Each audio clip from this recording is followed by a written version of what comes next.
Hello, मैं हूँ सुधांशु पांडे और आप लोग मुझे देख रहे हैं फीफा फूस पे। Firstly, welcome on our channel FIFA First. पहले तो let's talk about your band of boys. हाँ जी। What to say, reunion हो चुका है, song out हो चुका है, काफी यस। प्यार मिल रहा है. Yes. Thank you so much and thank you for having me first of all on FIFA फूस and Band of Boys is like home for me, and it has been it's been a very very long time since we worked together. We have been friends all this while, but because हम लोग की brand value इतनी strong थी, finally we decided to come back together. And अब क्योंकि मैं वापस आया हूँ बैंड में और हम लोगों ने अब भी अपना पहला एल्बम रिलीज़ किया है, ऑडियो रिलीज़ हो चुका है, वीडियो पहला रिलीज़ हुआ है गोरी अगेन करके जो गाना है. It is getting a lot of love from people and lot of reels are being made on that, which is a very good sign. और अभी हमारे दो music videos which we already shot one after the other अभी release होने वाले. So we are hoping that our songs get picked up and people start loving them like we got so much love when with our first album, and we are already working on the second album after the comeback. और मुझे ऐसा लगता है कि by the end of this year we would be doing an India tour, and we'll be giving out a lot of music in the coming time. Okay, like fans are will be very happy now क्योंकि एक के बाद एक चीजें आपकी चलती रहने वाली है. That's right. Okay, still जो upcoming music videos आने वाले हैं उसके बारे में थोड़ा और अगर आप बताना चाहें तो. जो अपकमिंग म्यूज़िक वीडियोस हैं वो जैसे अभी पहला जो गोरी अगेन का गाना आया है, वो वीडियो हमने एक बहुत ही वो Peaky blinders kind of look रखा है, और अभी जो सेकंड म्यूज़िक वीडियो आने वाला है वो बिल्कुल ड्रास्टिकली डिफरेंट स्पेस में होने वाला है, और तीसरा फिर से ड्रास्टिकली डिफरेंट स्पेस में होने वाला है. तो मैं ज़्यादा उसको रिवील नहीं करूँगा because we want to release the poster very very soon, and then people will get to see how visually it is going to be so different, and the songs are also very very in a very different space, and I'm hoping that people uh, really really like the songs. Fans तो आपको प्यार करते ही है लेकिन अगर आपके band की बात करूँ तो काफ़ी बाद रीयूनियन हुआ, एक प्रोजेक्ट आया तो ये एक्सपेक्टेड था कि हाँ इस तरीके का रिस्पॉन्स मिलेगा, like trending video is trending on reels and all. Actually, I'll tell you something. हम लोग जब when we were uh, before we got back together, एक दिन करण का मुझे फ़ोन आया था, and we were just generally talking Chintu, and we were talking and we said कि चलो यार मिलते हैं, let's jam one day, it's been a long time, so many years. तो we we all met at Karan's place, और हम लोग बैठे, बातें बातें की, खाया पिया, और उसके बाद हमने डिसाइड किया कि यार एक गोरी जो अपना पुराना गाना था उसको हम लोग let's just sing it and put it out on Instagram, तो हमने उसको एक रील फॉर्मेट में वो गाना एक्apella वर्जन उसका गाया, और वो हमने डाल दिया इंस्टाग्राम पे. एंड वो इंस्टाग्राम पे इस कदर वायरल हुआ, इतना ज़्यादा वायरल हुआ कि हमको खुद शॉक लगा कि बाप रे बाप, इतना ज़्यादा वायरल हुआ है वो. So then, after seeing that reel, a lot of people, सबके कान खड़े हुए कि boss, their brand value is so strong that even today people are really, you know, lapping up their songs even though it is old. और उन्होंने एक reel डाली है साथ में, and it is like a crazy crazy trending thing on Instagram. तो एक music company ने हमको अप्रोच किया और उन्होंने बोला कि यार we would like to produce an album for you. और वहाँ से वो किस्सा शुरू हुआ. White Hill came into the picture, and then this album was made, and they produced it, they are producing the videos, they are producing the second album also.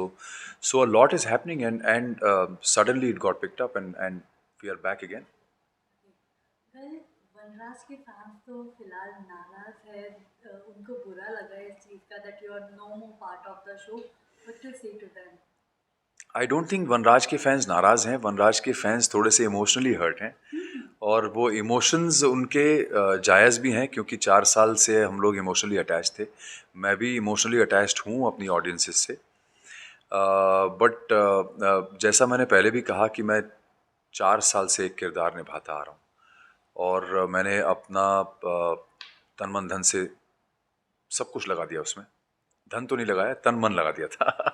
अ, तो हर actor के लिए एक कोई भी किरदार निभाना बहुत एग्जॉस्टिंग होता है, क्योंकि आप उसको पूरी शिद्दत से निभाते हैं। और मैं तो 4 साल से निभा रहा हूँ। तो मुझे ये लग रहा था कि मैं मेरा पहला डेली शो था, और इससे पहले मैंने हमेशा फिल्मों में किरदार निभाए या ओटीटी पे किया। तो मुझे ये लग रहा था कि यार अब 4 साल हो गए, और अब मुझे लगता है कि मैंने इतना कुछ इस कैरेक्टर को दिया है। वनराज आइकॉनिक बन गया है, उसके dialogues Vanraj Shah is back iconic बन गए हैं।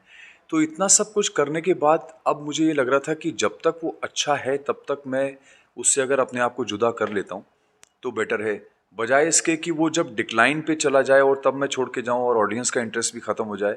तो मुझे लगा कि वो गलत होगा। तो while it is going good I thought I will, because मुझे ऐसा लग रहा था कि अब मेरे पास कुछ खास है नहीं ऑफर करने के लिए उस कैरेक्टर को, क्योंकि मैंने काफ़ी कुछ अपना दे दिया उसमें। और अब मैं ये चाहता हूँ कि वही ऑडियंस जो मुझे इतना प्यार देती आई है उनको मैं कुछ और दूं, और कोई अपना और एस्पेक्ट अपना दिखाऊं, कोई और किरदार लेके आऊं। तो मेरा फोकस अब उसी पे है कि मैं अब अलग अलग किरदार प्ले करूं जीवन में। और जो ऑडियंस का प्यार है वो तो बना ही रहेगा, और वही एक ब्लेसिंग है जिसके लिए हर कलाकार जीता है। और मुझे लगता है कि इसमें जो मैंने अलविदा कहा है शो को, वो मेरे लिए बहुत इम्पोर्टेंट था, क्योंकि एक एक्टर को आगे ग्रो करने के लिए कभी ना कभी तो एक चीज़ को ख़त्म करना पड़ता है, फिर तभी वो आगे बढ़ सकता है। डेफिनेटली कुछ पाने के लिए कुछ खोना। चीज़ें बाय ऑन करना ही पड़ता है। करेक्ट। लेकिन सर काफ़ी बातें ऐसी हुई थी कि things is going wrong with producer production house, thing is going with को स्टार, ये एक रीज़न रहा है एग्जिट का। देखिए जो कहानियाँ होती हैं ना, मैं हमेशा यही कहता हूँ, सबको यही मैंने कहा है कि जो जो कहानियाँ इधर उधर आ रही हैं उनको कहानियाँ रहने देना चाहिए। उनका सच्चाई से कोई लेना देना नहीं है। जो सच है वो मैंने बताया, क्योंकि वो मेरा डिसीजन था एग्ज़िट करने का। और क्यों किया ये मैंने आपको अभी बताया। तो जो कहानियाँ हैं उनको कहानियाँ रहने देते हैं, कि प्रोडक्शन से प्रॉब्लम थी या को एक्टर से प्रॉब्लम थी। को एक्टर से भी अगर प्रॉब्लम होगी तो मैं क्यों क्विट करूँगा भाई। मेरे पास ऐसी कोई तो वजह नहीं है कि मैं क्विट कर जाऊँ। ये एक पर्सनल चीज़ होती है, पर्सनल डिसीजन है, पर्सनल रीज़न है। और एक काफ़ी सोच विचार मंथन करने के बाद ही मैंने वो डिसीजन लिया था। And it is purely professional. और मुझे लगता है कि हर इंसान का हक होता है कि वो अपने डिसीजंस सोच समझ के खुद ले सके। तो वो हक मेरा भी था, तो मैंने डिसाइड कर लिया कि अब मुझे मूव ऑन करना चाहिए।